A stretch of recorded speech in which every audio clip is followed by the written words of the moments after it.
கர்த்தருடைய பரிசுத்த நாமத்துக்கு ஸ்தோத்திரம் உண்டாவதாக. ஆண்டவருடைய கிருபையினாலே 8 மாதங்களை நாம் தாண்டி இந்த 9வது செப்டம்பர் மாதத்துக்குள்ளாக வர கிருபை செய்த ஆண்டவருக்கு நாம் நன்றியையும் ஸ்தோத்திரங்களையும் ஏறெடுத்து இந்த செப்டம்பர் மாத தேவ செய்திக்குள்ளாக நாம் கடந்து செல்வோம். நாம் ஜெபிப்போம். எங்களை அதிகமாக நேசிக்கிற பரிசுத்தமுள்ள அப்பா, தர்மையான 1ஆம் தேதி காலை நேரத்துக்காக நன்றி செலுத்துகிறோம். இந்த புதிய மாதமான 9வது மாதம் செப்டம்பர் மாதத்தை உம்முடைய பரிசுத்த கரத்தில் ஒப்பு கொடுக்கிறோம். ஆரம்பம் முதல் கடைசி வரை நீர் இந்த மாதத்தை எங்களுக்கு ஒரு ஆசீர்வாதமான மாதமாக மாற்றி கொடுக்க வேண்டும் என்று நாங்கள் ஜெபிக்கிறோம். நீர் எங்களோடு கூட இருந்து நீர் எங்களை வழி நடத்தி எல்லா தீமைகளுக்கும் பாதுகாத்து எல்லா நன்மைகளாலும் நிரப்பி நாங்கள் ஆண்டவரே உமக்கு மகிமையாய் ஜீவிக்க எங்களுக்கு வேண்டிய புது புது கிருபைகளை தாரும். எங்களுடைய ஆவிக்குரிய வாழ்க்கை, எங்களுடைய உலக பிரகாரமான வாழ்க்கை, எங்களுடைய குடும்பங்கள், குழந்தைகள், எங்களுக்கு சம்பந்தப்பட்ட ஊழியங்கள் எல்லாவற்றையும் உம்முடைய பாதத்தில் நாங்கள் காணிக்கையாக வைக்கிறோம். இந்த மாதம் உம்முடைய பிரசன்னமும் உம்முடைய பிளஸ்ஸிங்கும் நிறைந்த மாதமாக மாற்றித்தாரும். எல்லா துதி கன மகிமையும் நீர் எடுத்துக்கொள்ளும். இயேசுவின் நாமத்தால் வேண்டிக் கொள்கிறோம் பிதாவே, ஆமென். ஆண்டவருடைய செய்திக்கு போவதற்கு முன்பாக ஒரு சிறிய பாடலை பாடி நாம் கர்த்தருடைய வசனத்துக்குள்ளாக நாம் கடந்து செல்வோம். கிறிஸ்துவின் அடைக்கலத்தில் சிலுவையின் மாநிழலில் கண்மலை வெடிப்பதனில் புகலிடம் கண்டு கொண்டேன். கண்மலை வெடிப்பதனில் நான் புகலிடம் கண்டு கொண்டேன். கர்ஜிக்கும் சிங்கங்களோ ஓநாயின் கூட்டங்களோ, கர்ஜிக்கும் சிங்கங்களோ ஓநாயின் கூட்டங்களோ, ஆடிடை குடியினில் மந்தைகள் நடுவினில் அணுகமும் முடியாது. நான் கிறிஸ்துவின் அடைக்கலத்தில் சிலுவையின் மாநிழலில் கண்மலை வெடிப்பதனில் நான் புகலிடம் கண்டு கொண்டேன். கண்மலை வெடிப்பதனில் நான் புகலிடம் கண்டு கொண்டேன்.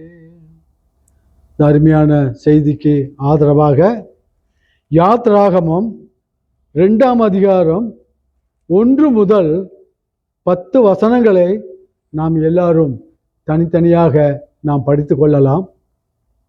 விசேஷமாக குறிப்பாக சில வார்த்தைகளை மாத்திரம் நான் இங்கே படிக்கிறேன். 5வது வசனத்திலிருந்து, பார்வோனுடைய குமாரத்தி நதியில் ஸ்நானம் பண்ண வந்தாள். அவளுடைய தாதிகள் நதியோரத்திலே உலாவினார்கள். அவள் நாணலுக்குள்ளே இருக்கிற பெட்டியை கண்டு தன் தாதியை அனுப்பி அதை கொண்டு வரும்படி செய்தாள். அதை திறந்தபோது பிள்ளையை கண்டாள். பிள்ளை அழுதது. அவள் அதன் மேல் இரக்கமுற்று, இது எபிரேயர்கள் பிள்ளைகளில் ஒன்று என்றாள். அப்பொழுது அதன் தமக்கை பார்வோனின் குமாரத்தியை நோக்கி, உமக்கு இந்த பிள்ளையை வளர்க்கும்படி எபிரேய ஸ்திரீகளில் பால் கொடுக்கிற ஒருத்தியை நான் போய் உம்மிடத்தில் அழைத்து கொண்டு வரட்டுமா என்றாள். அதற்கு பார்வோனுடைய குமாரத்தி, அழைத்து கொண்டு வா என்றாள். அந்த பெண் போய் பிள்ளையின் தாயையே அழைத்து கொண்டு வந்தாள். பார்வோனுடைய குமாரத்தி அவளை நோக்கி, நீ இந்த பிள்ளையை எடுத்து கொண்டு போய் அதை எனக்கு வளர்த்திடு, நான் உனக்கு சம்பளம் கொடுக்கிறேன் என்றாள். அந்த ஸ்திரீ பிள்ளையை எடுத்து கொண்டு போய் அதை வளர்த்தாள். ஆண்டவருடைய பரிசுத்த நாமத்துக்கு ஸ்தோத்திரம் உண்டாவதாக. 127 சங்கீதம் 3, 4, 5 வசனங்களை நாம் படிக்கும் பொழுது, இதோ பிள்ளைகள் கர்த்தரால் வரும் சுதந்திரம், கர்ப்பத்தின் கனி அவரால் கிடைக்கும் பலன், வாழ வயதின் குமாரர் பலவான் கையிலுள்ள அம்புகளுக்கு ஒப்பாய் இருக்கிறார்கள். அவைகளால் தன் அம்பரா தூணியை நிரப்பின புருஷன் பாக்கியவான். அவர்கள் நாணம் அடையாமல் ஒலிமுக வாசல்களில் சத்துருக்களோடு பேசுவார்கள். கர்த்தருடைய பரிசுத்த நாமத்துக்கு ஸ்தோத்திரம் உண்டாவதாக. இன்றைக்கு பிள்ளைகளை பற்றி ஒரு சிறு செய்தியை நாம் தியானிக்க போகிறோம். ஒரு குடும்பம் என்று இருந்தால் அந்த குடும்பத்திலே கணவன், மனைவி, மூன்றாவதாக மிக முக்கிய இடம் வகிப்பவர்கள் பிள்ளைகள். பிள்ளைகள் இல்லாத குடும்பத்தை அதிகமாக பார்க்க முடியாது. ஏதோ அங்கும் இங்குமாக ஒரு சில குடும்பங்களிலே பிள்ளைகள் இல்லாமல் இருக்கிறார்களே தவிர 100% குடும்பங்களிலே கர்த்தர் பிள்ளைகளை கட்டளையிட்டிருக்கிறார். இந்த பிள்ளைகள் இல்லாமல் இருந்தால் ஜனங்கள் கூட அந்த பிள்ளைகள் இல்லாத குடும்பத்தை ஒரு விதமாக, சமுதாயம் அவர்களை ஒரு விதமாக நினைக்கும். ஆகவே வேதம் என்ன சொல்லுகிறது என்றால், பிள்ளைகள் கர்த்தரால் வரும் சுதந்திரம், கர்ப்பத்தின் கனி அவரால் கிடைக்கும் பலன் என்று நம்முடைய வேதம் சொல்லுகிறது. பிள்ளைகளை நாமே பெற்றெடுக்கிறோம் என்று நாம் நினைத்து கொள்ளக்கூடாது. 1, 2, 3, 8, 10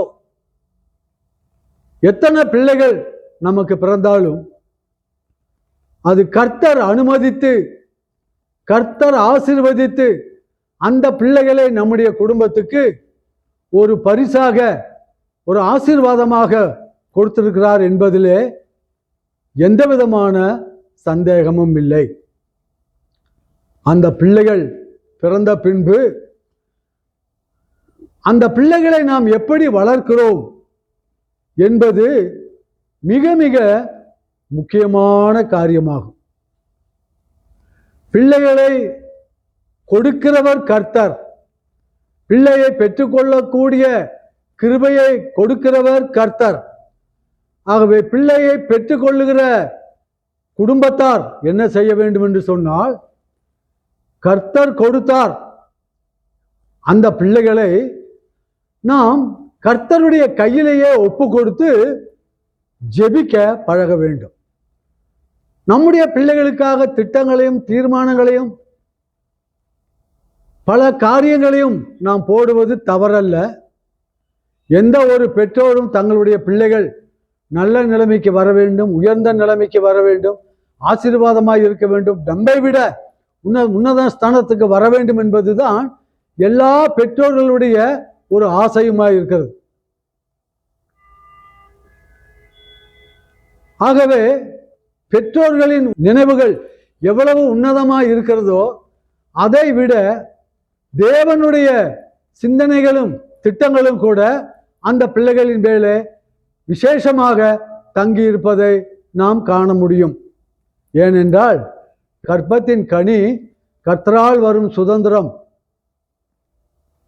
ஆகவே அந்த குழந்தைகளை நமக்கு கொடுத்தவர் அந்த குழந்தைகளை ஆட்கொள்ளவும், அந்த குழந்தைகளை நடத்தவும், அந்த குழந்தைகளை செவையான பாதையிலே சீர்திருத்தவும் வேண்டும் என்று சொல்லி இந்த பெற்றோர்களுக்கு ஆண்டவர் அநேக புத்திமதிகளை கொடுத்திருக்கிறார். பிள்ளைகளை பெற்றெடுத்தது நாம இருந்தாலும் அந்த பிள்ளைகளுக்கு சொந்தக்காரர் கர்த்தர். ஜீவனையும் சுகத்தையும் சரீரத்தையும் மாம்சத்தையும் உண்டு பண்ணி காலமெல்லாம் சுமந்து காக்கிறவர் கர்த்தர் தான். தாயும் தகப்பனும் அதற்கு ஒரு பொறுப்புள்ள மக்களாகத்தான் இருக்கிறார்களே தவிர அதனுடைய முழு சொந்தமும் கர்த்தருக்கே சொந்தம். இங்கே மோசேயை பற்றி நம்ம படிக்கிறோம். யாத்ராகமம் 2ஆம் அதிகாரத்திலே மோசே பிறந்த சமயம் எகிப்து தேசத்திலே ஒரு பயங்கரமான ஒரு சூழ்நிலையிலே பிறந்தார். இஸ்ரவேல் மக்களுக்கு, அதாவது எபிரேய மக்களுக்கு, எந்த குடும்பத்திலே ஆண் பிள்ளைகள் பிறந்தாலும் அவர்களை கொன்று விட வேண்டும், உயிரோடு வைக்கக்கூடாது என்பது ராஜாவினுடைய சட்டம். அநேகம் பிள்ளைகளை அந்த சட்டத்தின்படி கொன்று விட்டார்கள். ஆனால் மோசேயின் தாய் அந்த பிள்ளையை கொல்ல ஒப்பு கொடுக்காதபடி, தானும் கொல்ல மனமில்லாதபடி, அந்த குழந்தையை இழந்து போகக்கூடாது என்று, அந்த குழந்தை மிகவும் அழகான குழந்தை என்று கண்டு அதை எப்படியாவது காப்பாற்ற வேண்டும் என்று சொல்லி மோசேயின் தாய், லேவியின் குடும்பத்திலே பிறந்த அந்த மோசேயை அந்த அம்மா பாதுகாக்கிறார்கள். 3 மாதம் வரைக்கும் அக்கம் பக்கத்தில் உள்ளவர்களுக்கு தெரியாதபடி வளர்க்கிறார்கள். அதற்கு பிறகும் அவர்கள் அதை அடக்கி வாசிக்க முடியவில்லை.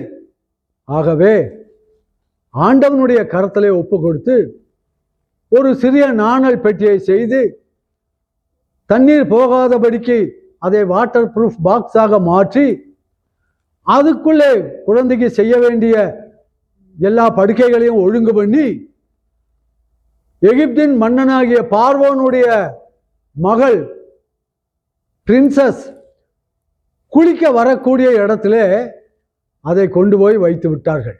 பக்கத்திலே அந்த குழந்தையின் அக்காவை தூரத்திலே காவல் வைத்து விட்டார்கள். என்ன நடக்கிறது என்று பார்த்துக்கொள் என்று சொல்லி.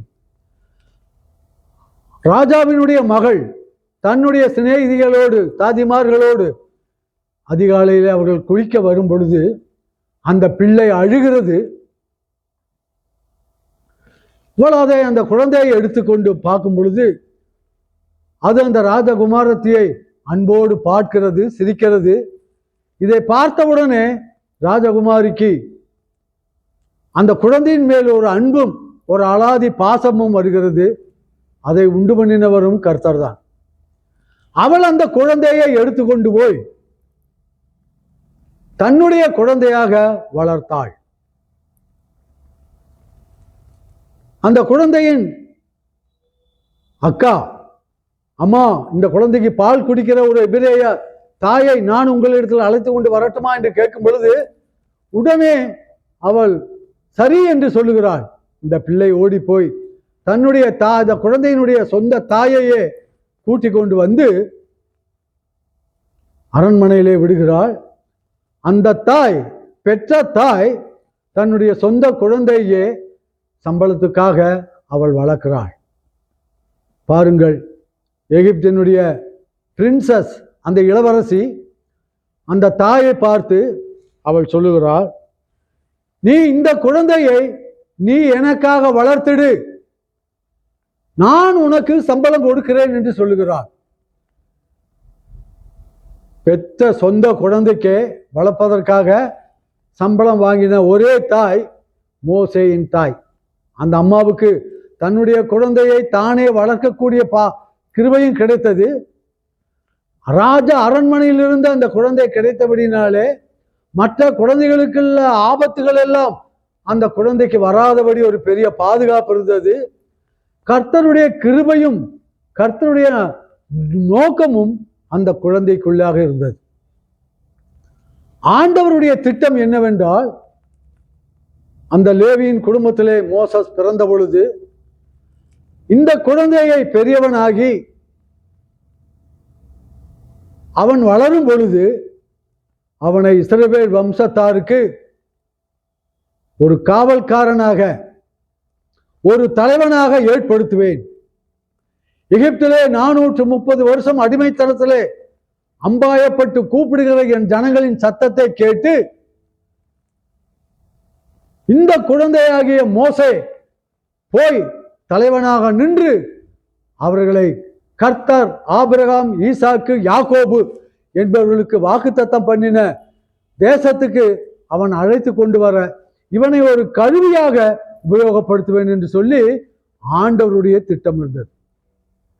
ஆண்டவருடைய திட்டம் இப்படி இருக்க, பிசாசு எப்பொழுதுமே முந்திரி கொட்டையை போல முந்திக்கொண்டு அவன் திட்டங்களை, ஆண்டவருக்கு விரோதமாக திட்டங்களை தீட்டுவதிலும் அதை செயல்படுத்தவனும் அவன் தந்திரம் உள்ளவனுமா ஒரு நரியுமாக ஒரு பிசாசாக இருந்தான். அவன் என்ன திட்டம் போட்டான்? நீ உன்னுடைய ஜனங்களை எகிப்திலிருந்து அழைத்து கொண்டு வர இந்த மோசே என்ற குழந்தையை ஒரு தலைவனாக உருவாக்க வேண்டும் என்று நீ நினைக்கிறாயா? நான் அதை குழந்தையிலேயே கருவறுக்கிறேன் என்று கங்கணம் கட்டி கொண்டு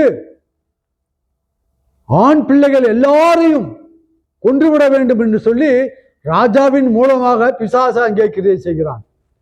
பாருங்கள், எங்கெங்கெல்லாம் பெரிய பெரிய மனிதர்கள், இரட்சகர்கள், தலைவர்கள், தியாகிகள் உருவாகிறார்களோ அவர்கள் எல்லாரும் ஆரம்ப காலங்களிலிருந்தே பிரச்சனைகளின் மூலமாக, ஆபத்துகளின் மூலமாக, பலவிதமான மறைமுகமான சதிகளில் இருந்து அந்த கஷ்டமான சூழ்நிலையிலே வளர்களாக காணப்படுகிறார்கள்.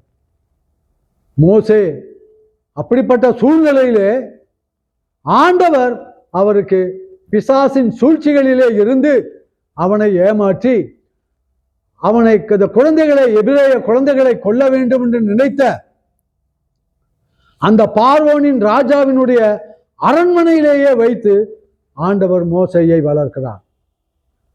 சாத்தானுடைய கோட்டைக்குள்ளேயே இஸ்ரவேல் மக்களினுடைய இரட்சகனாக மீட்பனை அந்த அரண்மனைக்குள்ளேயே வைத்து ஆண்டவர் வளர்க்கிறார். பார்வோனின் குமாரத்தியை அதற்கு அவர் ஒரு கருவியாக உபயோகப்படுத்துகிறார்.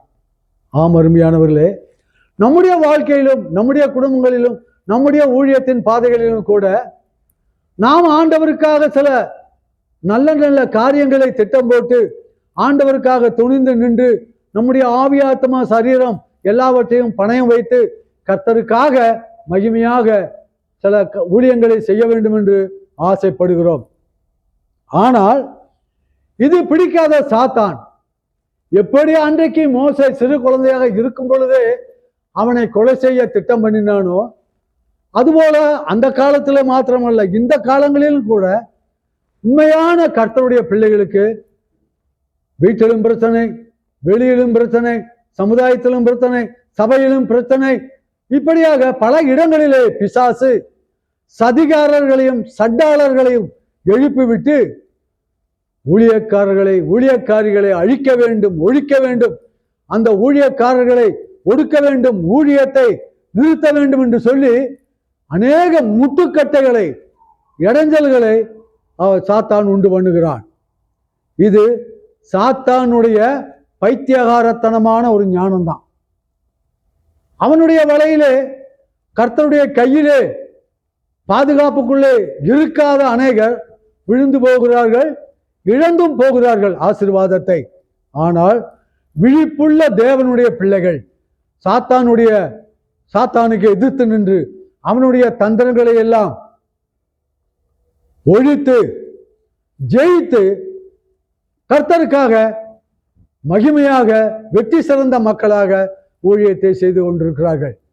சாத்தான் எந்த மோசையை அழிக்க வேண்டும் என்று ஆரம்ப காலங்களிலேயே அவன் சவால் விட்டு கொண்டு அலைந்தானோ, அந்த சாத்தானை வெட்கப்படும்படி அவன் சத்துருவின் கோட்டையாகிய பார்வோனுடைய வீட்டுக்குள்ளேயே மோசையை ஆண்டவர் வளர்த்து சகல விதங்களிலும் ராஜாக்களை போல சகல சலக்கரணைகளிலும் சகல வித்தைகளிலும் சகல கலைகளிலும் அவன் வல்லவனாக ஆண்டவர் 40 வருஷம் அரண்மனையிலே மோசேக்கு பயிற்சி கொடுத்து அதற்கு பின்பு அங்கிருந்து வெளியே கொண்டு வந்தார்.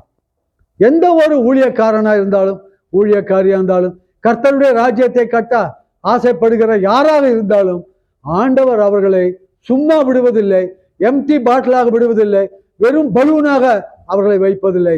அவர்களுக்குள்ளே சில சரக்குகள், அவர்களுக்குள்ளே சில தாளந்துகள், அவர்களுக்குள்ளே சில விசேஷித்த குணலட்சணங்கள், அவர்களுக்கு உள்ளே சில விசேஷித்த வரங்களை கொடுத்துத்தான் ஆண்டவர் அவர்களை இந்த உலகத்திலே அவருக்கு ஊழியம் செய்ய அனுப்புகிறார். ஆகவே யாரும் எந்த காலத்திலும் எந்த ஊழியக்காரனையும் எந்த ஊழியக்காரியையும் அற்பமாக எண்ணாதபடி அவர்களை கனம் பண்ணவும் அவர்களை நேசிக்கவும், அவர்களுக்கு மரியாதை கொடுத்தவும், அவர்களை நல்லபடியாக நடத்தவும், அவர்களை கர்த்தருக்கு மகிமையாக உபயோகித்துக் கொள்ள வேண்டும் என்பதிலே சபைகளும் சமுதாயங்களும் ஜாக்கிரதையாக இருக்க வேண்டும். எந்த ஒரு சமுதாயமாவது, எந்த ஒரு ஜாதியாவது, எந்த ஒரு ஜனக்கூட்டமாவது, எந்த ஒரு அதிகாரமாவது ஆண்டவருடைய ஊழியக்காரர்களுக்கு விரோதமாக எழுப்பினால் அவர்கள் தேவனுடைய பகைஞர் எனப்படுவார்கள். ஊழியக்காரர்கள் அவர்களுக்கு விரோதமாக போராட மாட்டார்கள். ஆனால் கர்த்தர் அவர்களுக்காக யுத்தம் செய்து அவர்களை துன்மார்க்கருடைய கைக்கு விடுவிப்பார் என்று வேதவசனம் சொல்லுகிறது. ஆகவே தேவனுடைய பிள்ளைகள், தேவனுடைய ஊழியக்காரர்கள், தேவனுடைய விசுவாசிகளுக்கு விரோதமாக போராடுகிற மக்கள் அவர்கள் ஒன்றும் இல்லாமல் ஈழ்ப்பொருள் ஆவார்கள். மோசேக்கு விரோதமாக திட்டம் தீட்டின பார்வோன் எங்கே? மோசேக்கு விரோதமாக கொலை செய்ய கொக்கரித்துக் கொண்டிருந்த அவனுடைய ஊழியக்காரர்கள் அல்ல எங்கே? அவர்கள் மத்தியிலேயே பாதுகாக வைத்து அவர்களுடைய அரண்மனையிலேயே ஆண்டவர் மோசேயை பாதுகாத்து உயர்த்தினார். இதுபோல கர்த்தருடைய பிள்ளைகளாகிய நமக்கும் பாடுகள், துன்பங்கள், சாத்தானின் அட்டேக்குகள் பலவிதமாக இருந்தாலும் அவைகளின் மத்தியிலே நம்மை பாதுகாத்து, நம்மை ஆசீர்வதித்து, நம்மை வல்லமையினால் நிரப்பி அவருக்கு மகிமையாக உயர்த்த தேவன் கருத்துள்ளவராய் இருக்கிறார். கர்த்தருடைய பரிசுத்த நாமத்துக்கு ஸ்தோத்திரம் உண்டாவதாக. இரண்டாவதாக, அந்த பிள்ளையினுடைய தாயிடத்திலே அந்த பார்வோனின் குமாரத்தி சொல்லுகிறார், இந்த குழந்தையை நீ எனக்காக வளர்த்திடு, நான் உனக்கு சம்பளம் கொடுக்கிறேன்னு சொல்லுகிறான். இது மோசேயினுடைய தாய்க்கு மாத்திரம் அல்ல, இந்த காலத்திலே உள்ள எல்லா விசுவாச தாய் தகப்பன்மார்களுக்கும் இந்த வசனம் பொருந்தும். நாம் பிள்ளைகளை பெற்றெடுக்கிறோம், வளர்க்கிறோம். அவர்களுக்குள்ளாக நம்முடைய சொந்த திட்டங்களையும் சொந்த தீர்மானங்களையும் திணிக்க பார்க்கிறோம். இவன் டாக்டராய் வர வேண்டும், இவன் இன்ஜினியர் வர வேண்டும், அரசாங்கத்திலே பெரிய அதிகாரியாக வர வேண்டும், பெரிய பொலிட்டிஷியனாக வர வேண்டும், இந்தியாவையே ஆள வேண்டும். இப்படியெல்லாம் பெற்றோர்களுக்கு ஆசை வருவது தவறல்ல. இது எல்லாவற்றுக்கும் மேலாக நான் பெற்ற குழந்தைகளை ஆண்டவருடைய கரத்திலே அவருடைய சித்தத்துக்கு ஒப்பு கொடுத்து பழக வேண்டும். விசுவாசிகளாகிய அப்பாவுக்கும் அம்மாவுகளுக்கும் நான் சொல்லுகிறேன். நான் 17-18 வயதாக இருக்கும் பொழுது ஒரு காரியத்தை குறித்து நான் கேள்விப்பட்டேன்.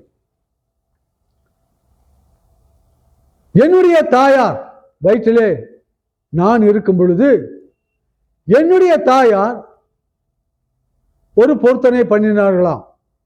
ஆண்டவரே, என் வயிற்றிலே இருக்கிற இந்த குழந்தை ஆண் பிள்ளையாக இருக்கும் என்று சொன்னால் இந்த குழந்தையை உம்முடைய ஊழியத்துக்கே நான் ஒப்படைத்து விடுகிறேன் என்று ஒரு பொருத்தனை பண்ணி ஜெபித்தார்களாம். ஏனென்றால் எனக்கு முன்பாக பிறந்த 3 குழந்தைகளும் எல்லாரும் பெண் குழந்தைகள். எனக்கு 3 அக்காமார்கள், அருமையான அன்புள்ள அக்காமார்களை ஆண்டவர் எனக்கு கொடுத்திருக்கிறார்.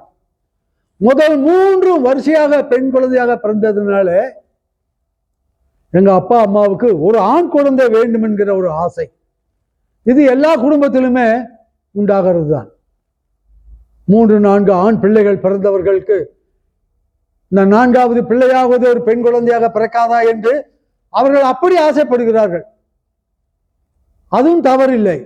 கேளுங்கள் கொடுக்கப்படும் என்று சொல்லி கர்த்தர் சொல்லியிருக்கிறார். நாம் அப்படியாக என்னுடைய பெற்றோர்கள் ஆசைப்பட்டு ஜெபித்தபடி முதல் 3 பெண் பிள்ளைகள், கடைசியாக தேவனுடைய கிருபையினாலே நான் ஆண் குழந்தையாக பிறந்தேன்.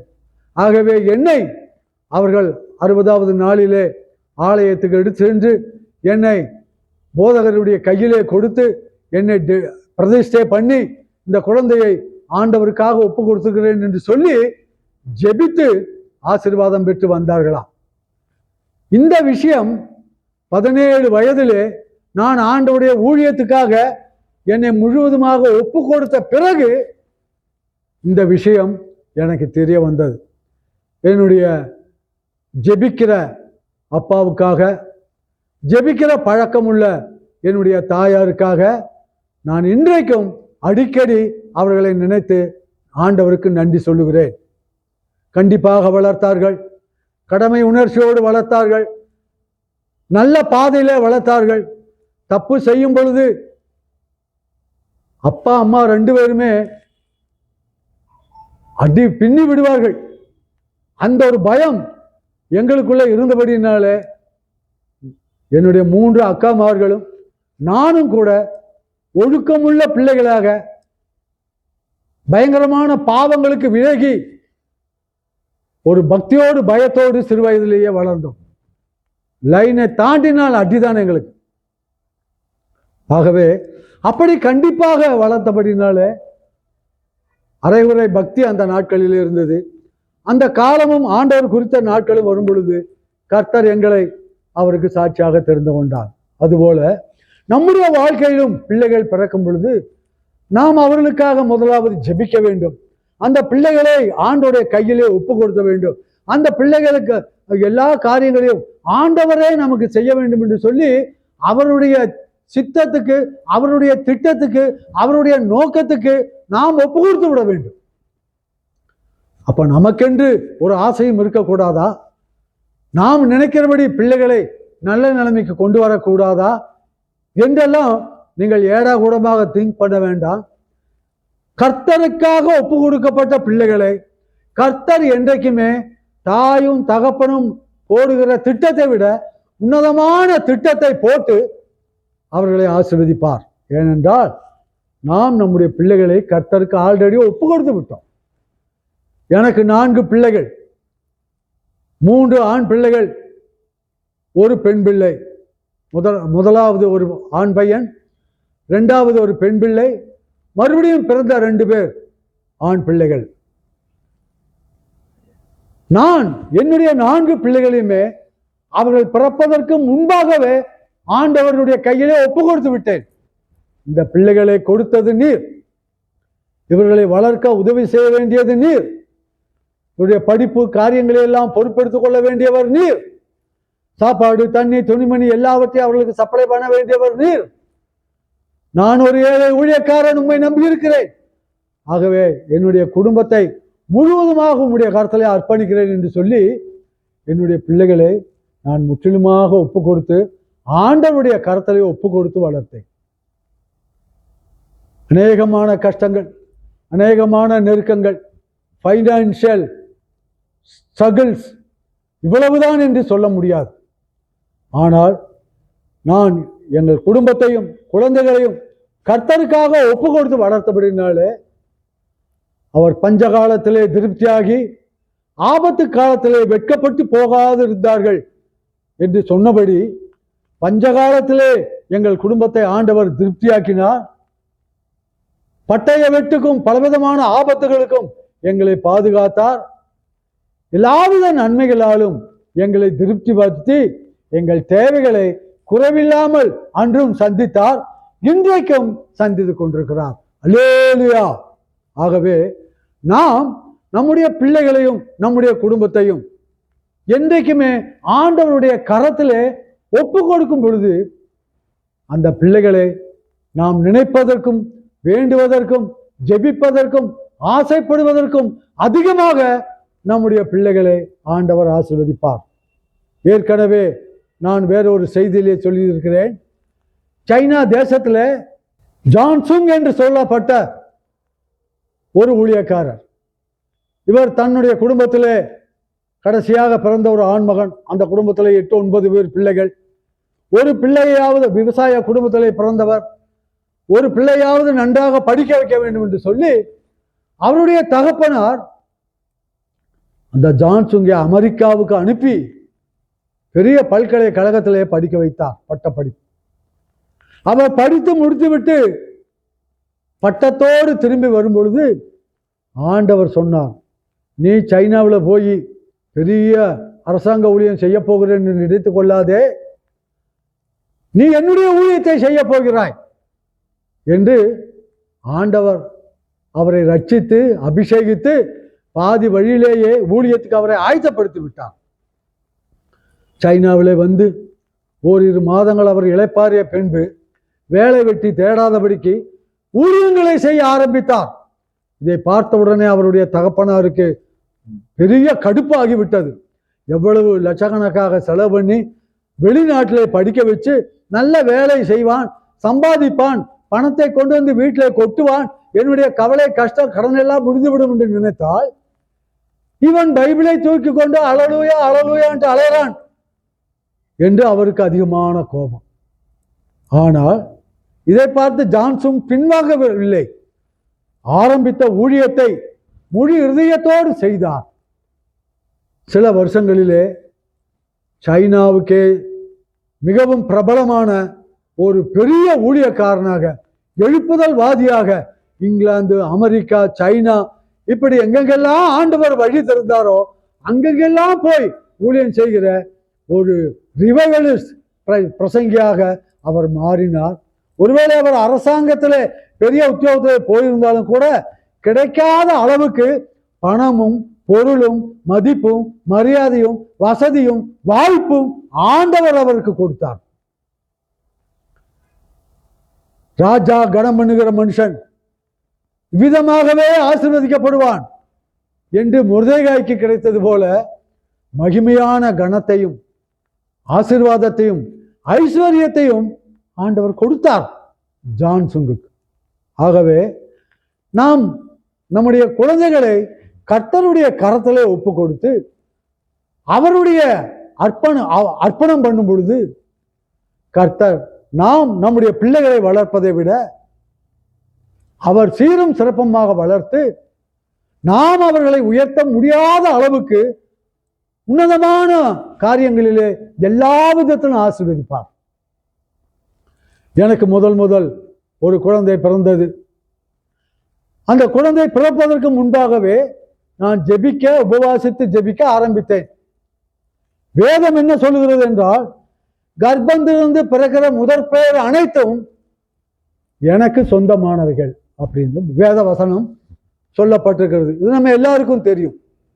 ஆகவே ஆண்டவரே, முதல் குழந்தை எனக்கு பிறக்க போகிறது, அது ஆணாக இருந்தாலும் சரி பெண்ணாக இருந்தாலும் சரி, உம்முடைய வசனத்தின்படி அந்த குழந்தையை உமது ஊழியத்துக்கென்றே நான் ஒப்பு கொடுத்து விடுகிறேன். அது என்னுடைய குழந்தை அல்ல, அது உம்முடைய குழந்தை. என்னுடைய சித்தம் அல்ல, உம்முடைய சித்தத்துக்கு அந்த குழந்தையை நான் ஒப்பு கொடுக்கிறேன் என்று சொல்லி முழு மனதோடு ஜெபித்தேன். ஆண்டவருடைய கிருபையினால முதல் குழந்தை பிறந்தது. அந்த குழந்தைக்கு ஆண்டவர் எனக்கு கொடுத்த ஆசையின்படி அவர் ஆண்டவருடைய கிருபை பெற்று ஆண்டவருடைய ஊழியத்தை செய்ய வேண்டும் என்கிற அந்த ஆதங்கத்தோடு, ஆசையோடு, அந்த ஏக்கத்தோடு கிரேஸ் வின், கிருபை பெற்றவன், கிருபை வென்றவன் என்ற அர்த்தத்தில் கிரேஸ் வின் என்று பெயர் வைத்தோம். அவனை ஆண்டவருடைய ஊழியத்துக்கென்றே தேவ வசனத்தின்படி வளர்த்தோம். கர்த்தர் அவன் சிறு பிள்ளையாக இருக்கும் பொழுது, ஆண்டவர் 3-4 வயதாக இருக்கும் பொழுது கர்த்தர் அவனை சந்திக்க ஆரம்பித்தார். ஆண்டவருடைய கிருபையினாலே இன்றைக்கும் படிப்புகளை முடித்து நல்ல ஊழியத்திலே இறங்கி, நாங்கள் போய் அவன் இப்படி ஆண்டவருடைய ஊழியத்துக்கு ஒப்பு கொடுத்துருக்கிறோம், நீ ஊழியம் செய்யி, நீ அப்படி பண்ணு இப்படி பண்ணு என்று நாங்கள் ஒரு வார்த்தை கூட ஃபோர்ஸ் பண்ணதே கிடையாது. என்னை பொறுத்த மட்டும் நான் ஜெபித்து கொண்டே இருந்தேன், அவ்வளவுதான் நான் செஞ்ச ஒரு காரியம். மீதி எல்லாம் ஆண்டவர் பார்த்து கொண்டார். அந்தந்த காலகட்டங்களிலே அருமையாக என் பிள்ளைகளை சந்தித்து அவன் இன்றைக்கு ஒரு முழு ஊழியக்காரனாக பெங்களூர் பட்டணத்தில் ஒரு விசேஷித்த ஊழியக்காரனாக அநேக மக்களுக்கு ஆசீர்வாதமாக இருந்து வருகிறான்.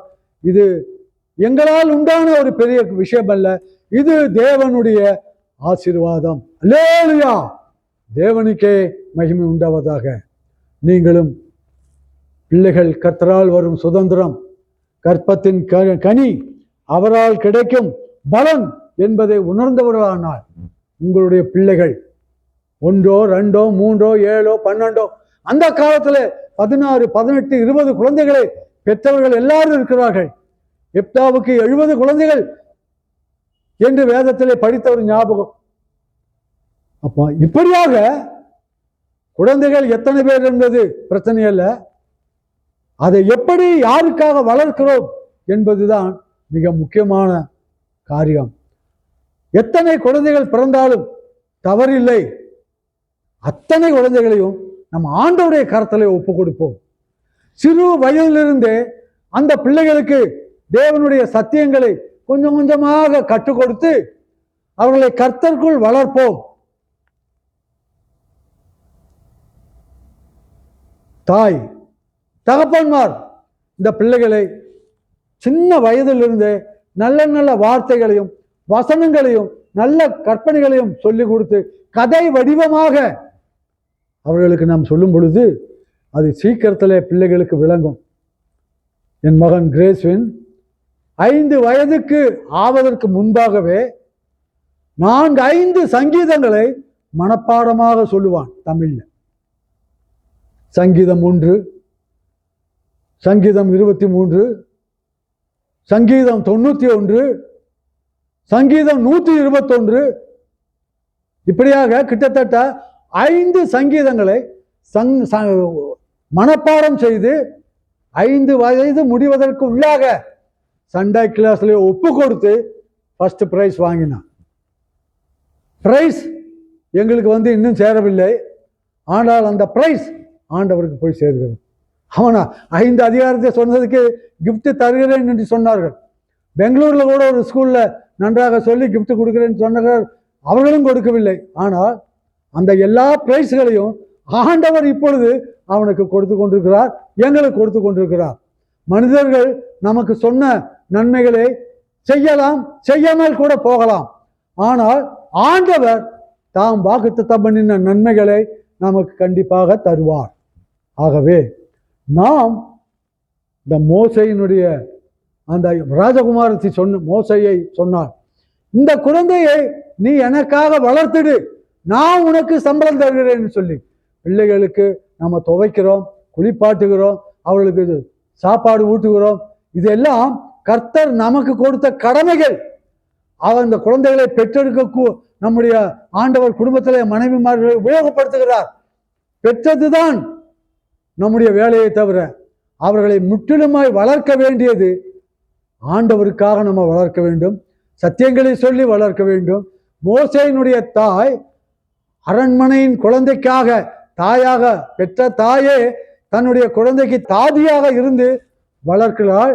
அப்பொழுது அந்த அம்மா எல்லா காரியத்தையும் கொஞ்சம் கொஞ்சமாக சொல்லி, மோசே நீ ஒரு எபிரேயன், நீ ஒரு இஸ்ரவேலன், எகிப்து தேசத்திலே நம்முடைய ஜனங்களை ராஜா கொடுமைப்படுத்துகிறான், இவர்களை எல்லாம் நீர்தான் இங்கே இருந்து மீட்டு கொண்டு ஆண்டவர் நமக்கு நம்முடைய தாத்தா கொள்ளு தாத்தா வாக்குத்தத்தம் பண்ணின ஆபிரகாம், ஈசாக்கு, யாக்கோபு என்பவர்களுக்கு வாக்குத்தத்தம் பண்ணின கானான் தேசத்துக்கு அவர்களை அழைத்து கொண்டு போக வேண்டியது அது உன்னுடைய பொறுப்பு என்று கொஞ்சம் கொஞ்சமாக அந்த அம்மா இன்ஜெக்ஷன் பண்ணி கொண்டே இருந்தார்கள்.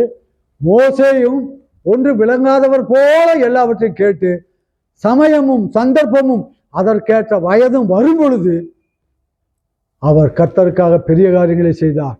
எந்த அரண்மனையில வளர்ந்தாரோ அந்த அரண்மனைக்கு விரோதமாக போய் இஸ்ரவேல் மக்களை போக விடு, என் ஜனங்களுக்கு நான் ஆண்டவருக்கு ஆராதனை செய்ய நாங்கள் எல்லாரும் போக வேண்டும் என்று சொல்லி வாதாடி போராடி அற்புதங்களை செய்து ஆண்டவருடைய திட்டத்தின்படி அவர்களை லட்சாதி லட்ச மக்களை அணி அணியாய் புறப்பட பண்ணி வாக்குத்தத்தமுள்ள தேசத்துக்கு நடத்தி கொண்டு போனார்.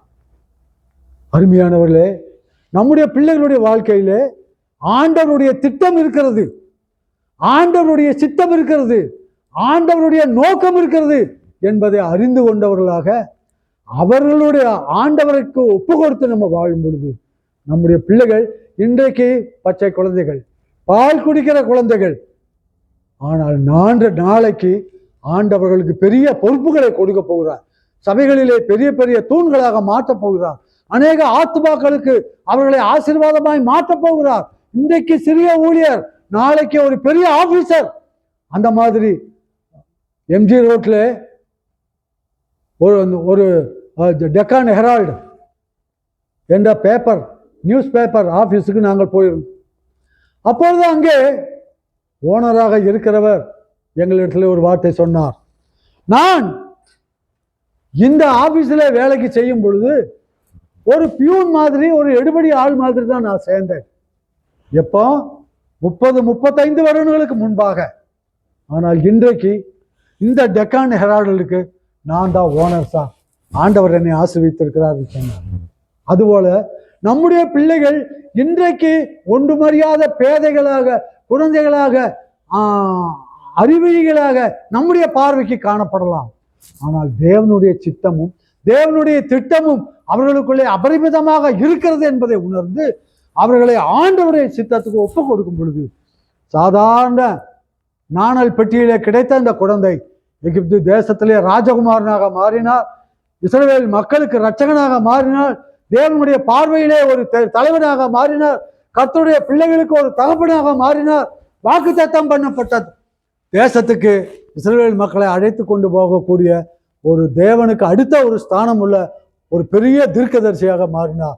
மோசேயை போல ஒரு பெரிய தீர்க்கதரிசி இல்லை என்று சொல்லுகிறார்கள்.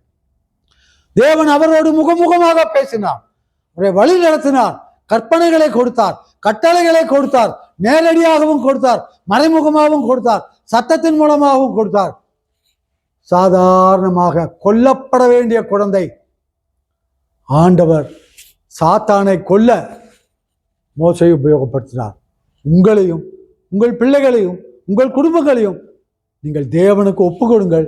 மோசேயை பெரிய காரியங்களில் எடுத்து உபயோகப்படுத்தி மகிமைப்பட்ட தேவன் உங்களையும் உங்கள் குடும்பங்களையும் உங்கள் குழந்தைகளையும் எடுத்து வருங்காலங்களிலே இந்தியா மாத்திரமல்ல உலகம் முழுவதும் நம்முடைய பிள்ளைகள் சென்று ஊழியத்தை செய்து அவரை மகிமைப்படுத்துகிற ஒரு விசேஷித்த உருவாக்கப்பட்ட கருவிகளாக தேவன் நம்மை மாற்றுவாராக. அல்லேலூயா, பிரைஸ் தி லார்ட். பிள்ளைகள் கர்த்தரால் வரும் சுதந்திரம். வாழ வயதின் குமாரர் கற்பத்தின் கனி, அவரால் கிடைக்கும் பலன். அவைகளை கர்த்தருக்கு ஒப்பு கொடுத்து மோசேயை அவன் தாய் வளர்த்தது போல நாம் கர்த்தருக்கு ஒப்பு கொடுத்து வளர்ப்போம். கர்த்தர் நம்மையும் நம்முடைய குடும்பங்களையும் குழந்தைகளையும் ஆசீர்வதிப்பாராக. ஜெபித்து முடிப்போம். எங்களை அதிகமாக நேசிக்கிற மகா பரிசுத்தமுள்ள அப்பா, உமக்கு நாங்கள் நன்றி செலுத்துகிறோம். இந்த செப்டம்பர் மாதத்துக்காக நீர் எங்களுக்கு ஒரு நல்ல செய்தியை கொடுத்தீர். எங்கள் பிள்ளைகளை நாங்கள் எப்படி வளர்க்க வேண்டும், எப்படி நடத்த வேண்டும், எண்ணத்தை கற்றுக் கொடுக்க வேண்டும். பிள்ளையானவனை நீ நடக்க வேண்டிய வழியிலே நடத்து. அவன் அதை முதிர் வயதிலும் கைவிடாதிருப்பான் என்று சொன்னபடி எங்கள் பிள்ளைகளை நல்ல வழியாக நடத்து. கர்த்தருக்கு மகியாய் மாற்ற பெற்றவர்களாகிய எங்களுக்கு ஞானத்தையும் அறிவையும் சமயோஜித புத்தியையும் கொடுத்து எங்களை ஆசீர்வதித்தார்கள். இந்த மாதம் எங்களுக்கு ஆசீர்வாதமான மாதமாக இருப்பதாக உம்முடைய கிருபை எங்களை தாங்கட்டும். இயேசுவின் நாமத்தால வேண்டிக் கொள்கிறோம் பிதாவே, ஆமென். என் ஆத்மாவே கர்த்தரை தோத்தரி, என் முழு உள்ளமே பரிசுத்த நாமத்தை தோத்தரி. என் ஆத்மாவே கர்த்தரை தோத்தரி, அவர் செய்த சகல உபகாரங்களையும் மறவாதே. ஆமென், ஆமென், ஆமென். அல்லேலூயா, பிரைஸ் தி லார்ட்.